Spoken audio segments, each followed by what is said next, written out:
Here now to discuss the latest on the war in Ukraine and Biden's claims, former advisor to the Secretary of Defense under President Trump, Colonel Doug Macgregor. Colonel, welcome back to the program. You don't get into the politics much, and I appreciate that because you're a tried and true, good old salty dog warrior, and I love that about you, Colonel. But let me just ask you. The alleged sitting commander-in-chief president is blaming all of our problems in this country on Vladimir Putin. Is he right or is he wrong?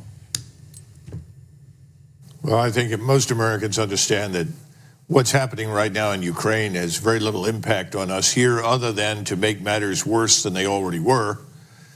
But the notion that somehow or another Putin is the author of our problems is a lot of nonsense. And the really sad part of all of this is that in order to persuade Americans that what's happening in Ukraine really does affect their lives profoundly, has involved using these terms of genocidal warfare. These are unsubstantiated allegations. There's no real basis in fact. No one is checking his facts. No one in the media is looking at facts. They're looking at hyperbole. They're trying to whip up, mobilize anti-Russian sentiment. It's a pleasant distraction from the standpoint of the media and the politicians from the disaster that you described here at home, but not much more. Yeah. Why the push? You know, the two things I keep hearing now this week, Colonel, is the words genocide and Putin might use nukes. That's all I keep hearing. And those two things obviously would push the American people, I think this government thinks, and maybe folks around the world, into a war with Russia. So do you feel like I feel that these two narratives and talking points are to try and, again, push us to add support, not only for our money going over there, but potentially troops and putting boots on the ground, which I think is the wrong thing to do?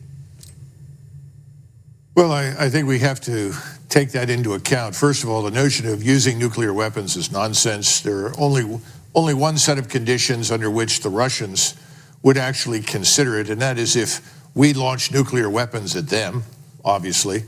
And secondly, if suddenly they had 1 million men on the scale of the German army in World War II standing on their borders. Neither of those situations really exist. So the notion of the Russians using nuclear weapons is nonsense.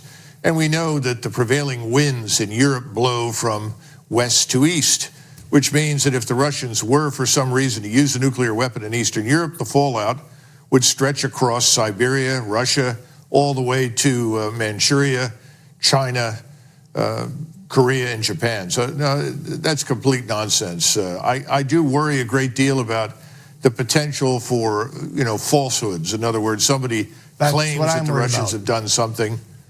That's real, and it's going to get worse right now because we're in the final phase of this war. Right now, there are between 40 and 60,000 Ukrainian troops left in eastern Ukraine. They're in an area of about 150 to 200 square miles. They're immobilized, they're entrenched in defensive positions. They have no fuel, they have only enough ammunition to sustain themselves for a few more weeks. They don't have enough water, they have no medical evacuation capability, and they've got a lot of civilians who are actually Russians living in the area. They're now surrounded, and the Russian army is going to move very carefully to avoid civilian casualties there, but they will annihilate these Ukrainian troops. And my fear is that when it becomes abundantly clear that all of these discussions about the collapsing Russian army and the great victorious Ukrainians fall apart, that then people really will say, well, we've got to do something, or we in Washington who've made all these ridiculous claims will look ridiculous yet again. That worries me, and I think it's a valid one.